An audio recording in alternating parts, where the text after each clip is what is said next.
It was a seemingly ordinary night, and Emily was alone at home. Suddenly, she heard the sound of the door lock being pried. The sound was so clear and numb in the silent night. She instinctively sensed danger and immediately rushed into the bedroom and locked the door. Outside the door, footsteps were getting closer and closer, and each sound was like stepping on her heart. With trembling hands, she dialed Mark's number, which was her only hope at the time. The call was connected, and there was a lot of noise on the other end, including the sound of a walkie-talkie and the sound of a car engine. Emily's voice was trembling. She lowered her voice and said almost pleadingly, "Mark." He came in, just outside the bedroom door. "Come back quickly." Mark's voice on the other end of the phone was extremely impatient, as if he was dealing with a trivial matter. He said, "I'm calling the police, you locked the door yourself." Before Emily could say anything else, another female voice came from the other end of the phone, cute and coquettish. "Officer Davis, my cat can't get down, what should I do? I'm so scared." Then, she heard the instant softness in Mark's tone, a tenderness she hadn't heard in a long time. He said to the girl, "Don't be afraid, I'll be there soon." Then the phone was hung up. At that moment, the bedroom door panel was slammed open from the outside, and the huge impact caused the door frame to crack. Emily saw the stalker's twisted face, a pair of bloodshot eyes staring at her, and muttering something. But Emily didn't scream. She didn't even have time to be afraid. Her survival instinct made her body act before her brain. She rolled sideways off the bed and touched the anti-wolf spray hidden under the bed. She pressed hard on those eyes. Screaming, struggling, and then Emily grabbed the heavy brass lamp beside the bed and smashed it into the back of the man's head with all her strength. After a muffled sound, the world finally became quiet. Emily collapsed on the ground, looking at the man lying on the ground, her chest heaving violently, and her mind went blank. She didn't know how long she had been waiting until there were rapid footsteps in the corridor. Mark finally came back. He kicked open the damaged door and saw a mess and the unconscious intruder. He rushed over, grabbed Emily's shoulders and looked up and down, asking her if she was okay. Emily shook her head. She thought he would hold her, say sorry to her, and tell her it was okay. But none. After Mark breathed a sigh of relief, he frowned. He said something that made Emily's heart feel like she was hit by a heavy object. He said, "With things like this at home, can't you be more careful?" Emily looked at him, not crying or making trouble. She just calmly took out her phone and pressed the play button. Inside is the recording of the phone call they just had, verbatim. After the recording was played, Mark's face turned ugly and his lips moved, but he couldn't say a word. At this moment, his cell phone rang again, sharp and harsh. He hurriedly answered the call, and on the other end of the phone, the girl's crying voice came out again, "Brother Cheng, I'm so scared, when will you come back?" Mark's body froze. He glanced at Emily, then turned around, said, "I'll be there right away," and rushed out of the door. His back disappeared at the door without a trace of nostalgia. Emily stood alone in the broken home, listening to the sirens outside from far to near. She didn't cry. Later, when she went to the police station to take notes, the young police officer who took her notes glanced at her from the corner of his eye with an unspeakable contempt. Someone in the next workstation was whispering that Mark hung up the phone on his wife, who was asking for help in order to save a cat. Someone asked who the cat belonged to, and the other person replied that it belonged to Grace White. Mark was really afraid of melting the cat when he held it in his mouth, and he was afraid of falling if he held it in his hands. Others lamented that when a hero suffers from a beauty, he suffers from the one in his family. Emily listened to these words without any expression on her face. She just described the stalker's appearance in detail, and then she added, "I remembered that a few months ago, when Mark received the city's Outstanding Young Defender award, I saw this man outside the celebration banquet. He was standing across the street, looking in Mark's direction." The young police officer's recording hand stopped, and he finally looked at Emily. It was already late at night when she came out of the police station, and Emily returned to the messy home alone.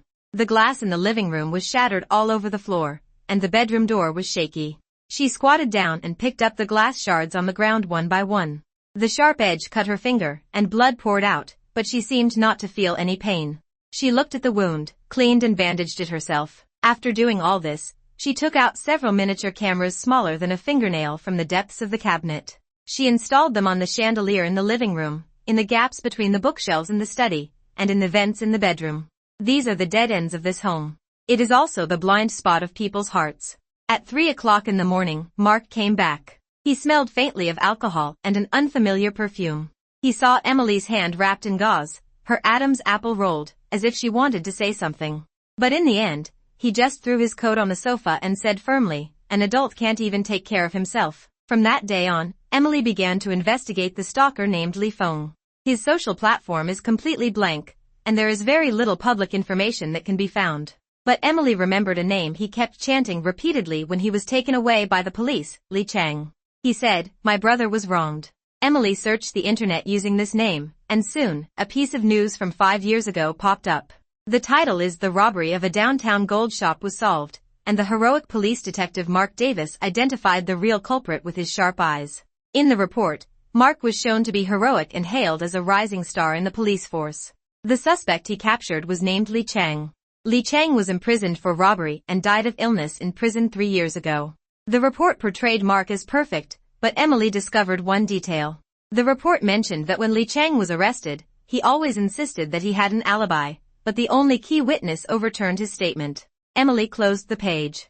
The next day, she said to Mark, "It's too unsafe at home. I want to get a new security system." Mark was changing his shoes and getting ready to go out. He said without raising his head, "You decide what to do." Emily said, "I have no money." He frowned impatiently, took out a card from his wallet and threw it to her, saying that the password was her birthday. Emily took the card and didn't buy any security system. She used the money to hire a private investigator. She asked him to check all the files on Li Chang's case 5 years ago, especially the key witness. 3 days later, the doorbell rang. Emily opened the door and saw Grace White. She was carrying a fruit basket, with an innocent and harmless smile on her face, and said, "Sister-in-law, I heard that you were frightened a few days ago, and I came here to see you." She walked into the house, her eyes swept around the messy living room, and said, "Why the house is still so messy? Brother Chang is really serious. How can I let you clean it up by yourself?" She sat on the sofa minding her own business, picked up an apple and peeled it, and said while peeling, "I was really scared to death the past few days. My cat climbed up a very high tree and couldn't get down. Fortunately, Brother Chang arrived in time. He scratched his arm trying to save my cat." She said, handed a peeled apple to Emily, and asked innocently, "Sister-in-law, you don't blame Brother Chang, do you? He is just too soft-hearted and can't bear to see small animals suffer." Emily didn't take the apple.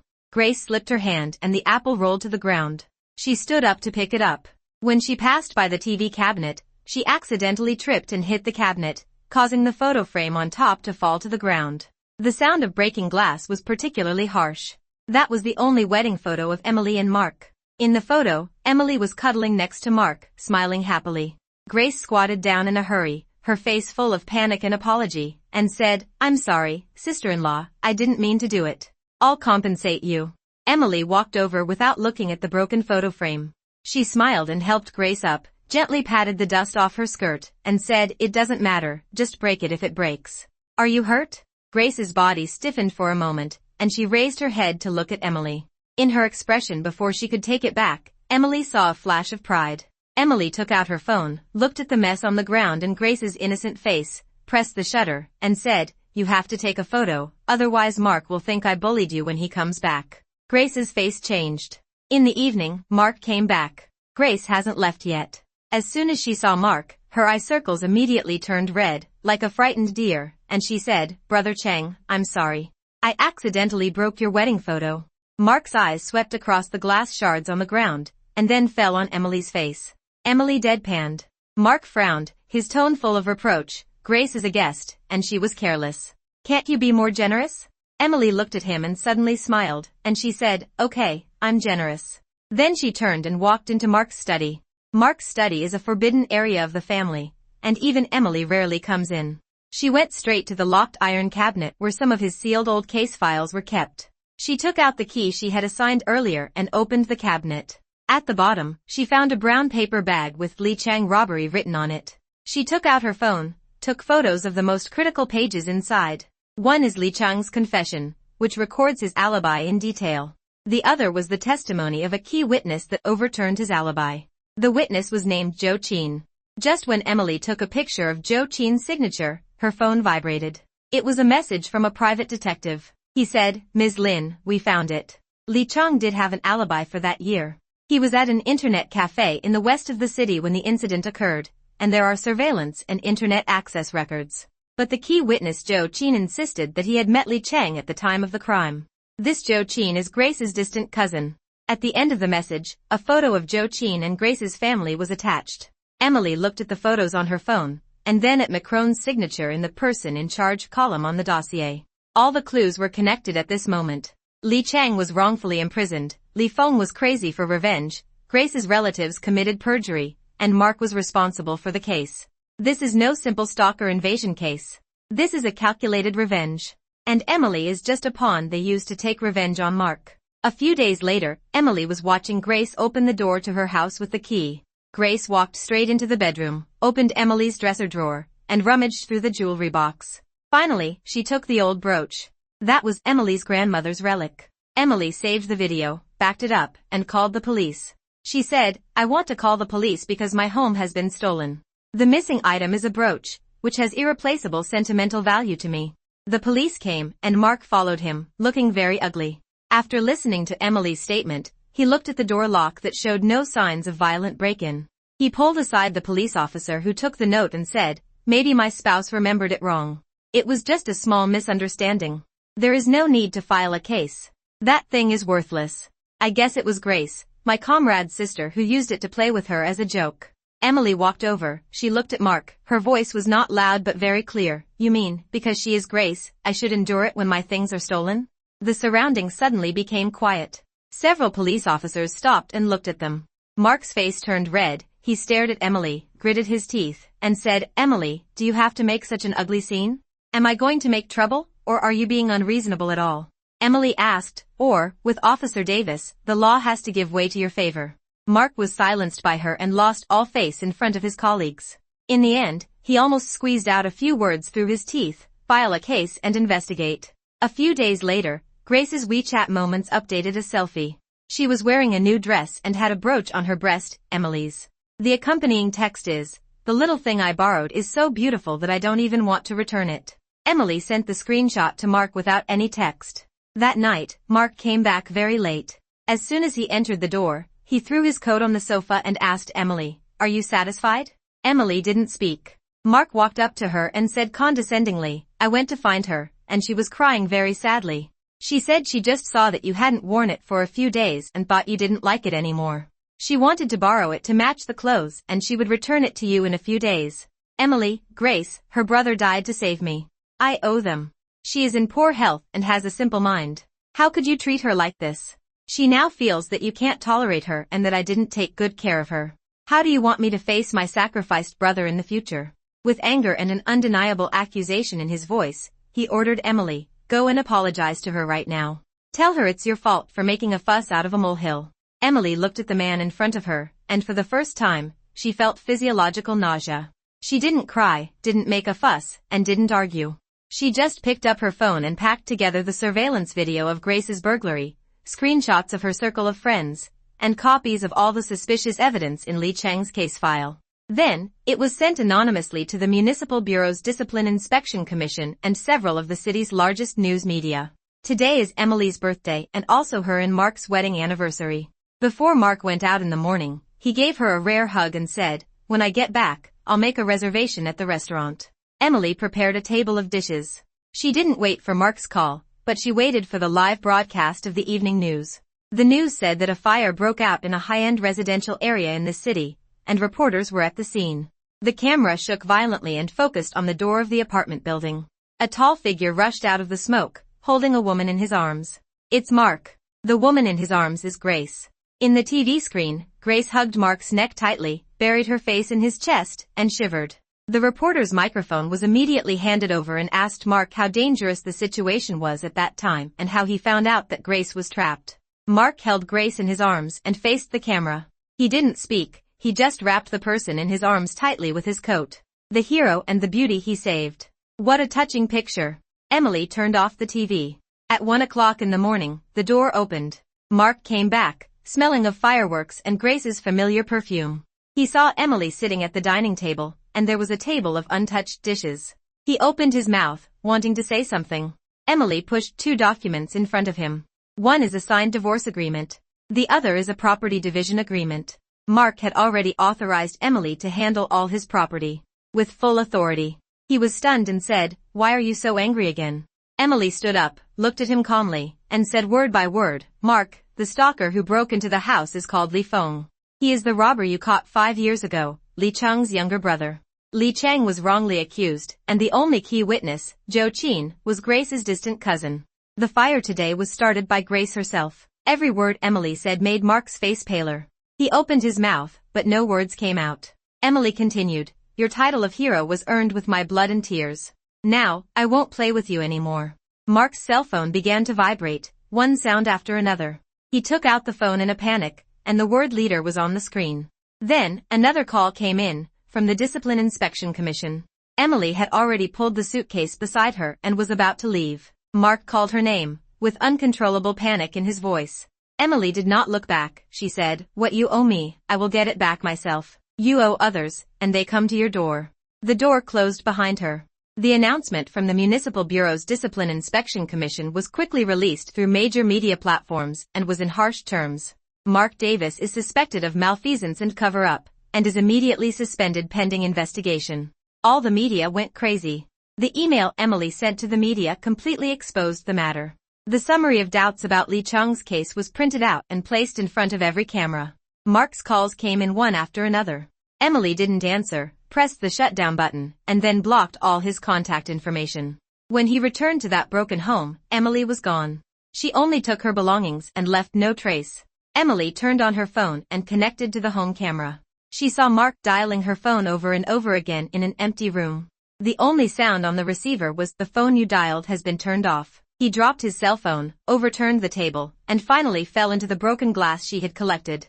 3 days later, Grace held a press conference. She appeared in front of the camera wearing a white dress and plain makeup. She faced the microphone, tears falling one by one, and said, I don't know why Sister Emily did this. Mark is a good person, he just values friendship and is too kind. After my brother passed away, he has always taken care of me as his own sister. I really didn't expect to cause any harm to them and their wife. It's such a big problem. I don't know anything about Li Cheng's case. My cousin is just an ordinary person.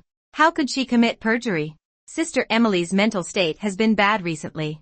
Maybe she is overthinking. The reporters below began to whisper to each other, and the flashlights flashed. At this moment, almost at the same time, the mobile phones of all the reporters in the venue rang with notifications for new emails. The nearest reporter pointed his cell phone screen at the camera beside him. On the screen, the scene of Grace taking the key to open the door, walking into the bedroom, and taking the brooch was clear and not a single cut was made. At the end of the video is the screenshot of Grace wearing the brooch that Emily sent to Mark. The crowd exploded. Some people called thief, some people called the hero's sister, oh my, some people called this as a burglary, call the police. The blood on Grace's face faded completely. She slumped in a chair and was surrounded by reporters. Emily turned off the live broadcast. Later she heard that Mark went to the hospital to find Grace. When he opened the door, Grace was hysterically smashing things and cursing Emily. When she saw Mark, she immediately changed to that pitiful look. But this time, Mark just looked at her like a stranger, then turned around and closed the door and left. At the same time, new discoveries were made in the restarted investigation of Li Cheng's case. The internet cafe surveillance hard drive that recorded Li Cheng's alibi was not accidentally damaged but was destroyed artificially. The police officer who signed the file and was responsible for keeping and reporting the damage of the hard drive was Grace's brother, Mark's partner who died. The investigation team put the report in front of Mark, and now they suspected that he had shielded his partner. Just then, Emily's phone vibrated. A message from an unknown number. It read, want to know the truth about your husband's partner? South of the city, abandoned warehouse number 3, come alone. Emily went. She brought a voice recorder and a tiny locator in her pocket. Dust was flying in the abandoned warehouse. In the middle of the warehouse, she saw someone who shouldn't be there. Li Feng. He lost a lot of weight, and the madness faded from his face, leaving only fatigue and a sense of relief. When he saw Emily, he said hoarsely, you are here.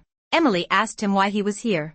Li Feng said, someone bailed me out on the condition that you shut up. Emily asked who it was. Li Feng took out his mobile phone and showed Emily a screenshot of the transfer record. A huge sum of money. The transfer person is not Grace. It's Grace's mother, the biological sister of Zhou Qin who committed perjury back then. Li Feng said, their family has long regarded Mark as something in their pocket. It was Grace's idea to attack you. She said that as long as she drives you crazy or lets you die, she can marry Mark naturally. My brother's case is her mother and her aunt jointly committed perjury, and then her brother destroyed the evidence. In order to make Mark owe a debt of gratitude, I really wanted to kill you at first, but later I found out that you wanted them to go to hell more than me. As soon as he finished speaking, a van crashed open the rusty iron door of the warehouse. The car door opened, and 7 or 8 men armed with sticks rushed out. Their goal is clear: silence. Li Feng violently pushed Emily towards the back door of the warehouse and shouted, "Go quickly. Leave with the evidence. Let my brother be innocent." Then he turned around and rushed towards the group of people. On the way to escape, Emily touched the fire alarm on the wall and smashed it with all her strength. The piercing alarm bell rang throughout the warehouse area. She bought herself time. It also buys time for another person. A police car roared up. Mark rushed out of the car. He illegally used the police system and tracked Emily's location. When he rushed into the warehouse, what he saw was Li Feng surrounded by several people, outnumbered. Mark rushed into the crowd, knocked down 2 people, and protected Li Feng. He said, "Li Feng, nothing can happen to you." He wanted to protect the only witness who could clear his partner's name and clear his own charges. An iron rod was swung down heavily from behind him. The target was the back of his head. There was a muffled sound. Mark fell down. Blood seeped out of his hair and stained the ground red. Emily called the police. The sound of police sirens and ambulance sirens pierced the silence of the warehouse district. The lights flickered, the figures shook, and the scene was quickly controlled. Emily watched Mark being carried on a stretcher. The blood on his forehead had solidified. Li Feng was also taken away by the police, but he was not a suspect, but a witness, and was closely protected. In the hospital corridor, the smell of disinfectant is pungent. The doctor said Mark suffered a concussion and was not life-threatening. Emily sat beside the hospital bed and looked at his pale face. He woke up, his eyes searched the room, and finally settled on Emily. His voice was hoarse. He called her name, and said, "I'm sorry. It was my fault. I'm a bastard. I will get to the bottom of it. No matter who is involved, I will atone with my life." Emily took out the recording pen, put it on his bedside table, said it was Li Feng's recording, and then said, "We have the same goal." Mark looked at her, with a glimmer of light in his eyes. Emily handed the recording evidence to the police. The warrant came out the next day. The target is Grace's mother. The police officer leading the team called Emily and said in a serious tone that they had run away. There was no one at home when they went there, and after checking the entry and exit records, it was found that Grace and her mother had already left the country on their flight late last night. Emily asked where they were, but the other party said they didn't know, and they didn't use their own passports. The case has reached a deadlock. Emily returned home, turned on her computer, and sent an encrypted file to the police. Inside were the secret overseas accounts of Grace and her daughter that the private detective had long ago discovered, as well as several escape routes they had prepared. A few days later, the Interpol red notice was broadcast on the news. A picture of Grace and her mother appeared on the TV screen. They are controlled by local police overseas. Everything seems to be settled. But people from the Discipline Inspection Commission found the hospital. They were there to review Mark's finances. The leader looked serious. He placed a bank statement in front of Mark and asked him, "Explain this money. 5 years ago, the day before the verdict of Li Chang's case, why was there an extra 500,000 in your personal account?" Mark's body froze, and he said that it was not his money. The other party said that the account was in his name, and the money was indeed paid in, but the source could not be found. This huge sum of money changed the nature of his case, from malfeasance to corruption and bribery. The color drained from Mark's face. The people from the Discipline Inspection Commission said, "Take him away." 2 people from the Discipline Inspection Commission stepped forward, ignoring the injury on his head. Emily stood up and said, "What are you doing? He is still a patient." The leader glanced at Emily and said, "Ms. Lin, please cooperate with the investigation and do not interfere with official duties." Mark was lifted from the hospital bed. He looked back at Emily, his lips moved, but he said nothing. The once hero of the city was now wearing a hospital gown and being held by 2 men, like a prisoner. His back disappeared at the door of the ward. News that Mark was suspected of taking bribes spread throughout the city. What little public sympathy he had left disappeared. But Emily didn't believe he would take bribes. She returned to the empty home and spread all the files on Li Chang's case on the floor of the living room. She flipped through page after page, not missing any detail. She paused on a physical evidence handover form from 5 years ago. It was a handover record about the stolen goods from the gold store robbery. The signature of the person in charge above is not Mark's. Emily took out other documents with Mark's signature and compared them, and found that this signature was imitating Mark's handwriting. The imitation is very similar, but there are still differences. But this forged signature is highly similar to another person's handwriting.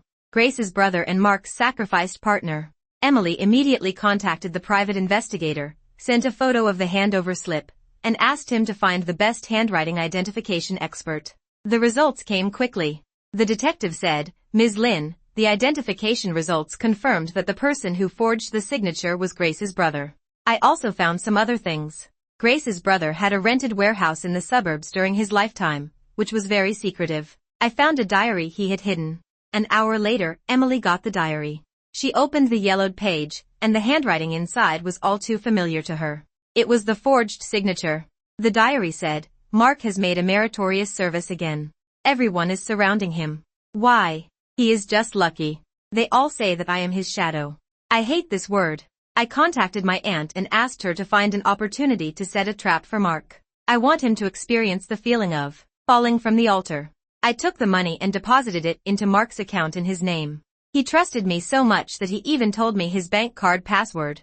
I want him to bear this scapegoat, which he will never be able to clean up for the rest of his life." The last page of the diary records the sacrificial mission. "This operation is very dangerous, but I have a plan. I want him to owe me his life. I want him to live with guilt forever, take care of my family and be manipulated by them all his life. I want him to die for me. No, living for me is more painful than death." Emily closed the diary. It turns out that the sacrifice of one's life for righteousness was a carefully designed plan of suffering. The brother Mark had respected for many years was the enemy who wanted to kill him from the beginning. Emily rushed to the prosecutor's office with the diary and handwriting identification report. At the door, her lawyer stopped her. The lawyer looked solemn and said, "Ms. Lin, you are late." Mark, he pleaded guilty. He signed a plea admitting to all charges, including taking bribes. He waived all defenses and refused any legal aid. Visits from everyone were also refused. Emily looked at the closed door of the prosecutor's office. The evidence in her hand that was enough to prove his innocence was as heavy as 1,000 pounds. But she couldn't hand it in. Emily made no further attempts to go through any official channels. She contacted some of the city's largest media outlets and held a press conference. She was alone, sitting in front of the press desk, facing countless cameras and flashlights. She said, "I am here today to reveal the truth." She didn't have any unnecessary expression. She put Grace's brother's handwriting appraisal report on the big screen behind her and said, "This is a handover order for key evidence in the Li Chang case." The signature on it was forged. The forger was Grace's brother, Mark's partner who died. She opened the diary and made public the jealous and vicious words in the diary word by word. "I want him to owe me a life and let him live in guilt forever." The scene was in an uproar. Reporters pressed their shutters frantically. The truth comes out. The tsunami of public opinion swept through the city again, but the direction was completely reversed. Grace's brother went from hero to conspirator. Mark was completely cleared of corruption charges. Grace and her mother were extradited. In court, Emily appears as a witness. Grace sees Emily and has a complete mental breakdown. She laughed maniacally, screamed, and confessed to all the crimes. Eventually, she was sent to a mental hospital for forced treatment. Her mother was sentenced to a severe sentence. Li Chang's unjust case was cleared up. Mark was expelled from the police force and had all his honors revoked for dereliction of duty, although he was exempted from punishment. He went from a hero to an ordinary person. A few months later, Emily used the money she earned to open a small bookstore in the south of the city. Life became quiet. This afternoon, the wind chime in the store rang. Li Feng walked in. He looked better, the madness in his eyes gone. He said he was leaving and thanked Emily for clearing his brother's name. Emily nodded and said take care. He turned and left. Not long after, the wind chimes rang again. It's Mark. He had lost a lot of weight and no longer had his police uniform, just an ordinary jacket. He walked to the counter and pushed a document and a bank card in front of Emily. It's a signed divorce agreement. He said that it contained all his savings and that he was going out of town to join a legal aid foundation to help those who had been wronged. After he finished speaking, he turned around and said, "Emily, I'm sorry. And, thank you." He opened the door and walked out. The sun fell on him and quickly disappeared outside the door. Emily looked at his back and didn't say anything to stop him. She didn't even look at the divorce agreement on the table. At this point in the story, I remembered something Emily once said in an interview. She said that she never married a hero, but an ordinary person who was put on the altar by everyone. And when the altar collapses, everyone close to him will be buried. She was the one who was buried, but she was also the only one who climbed out of the ruins on her own. I am your old friend. This is Marriage is Not the End. See you in the next story.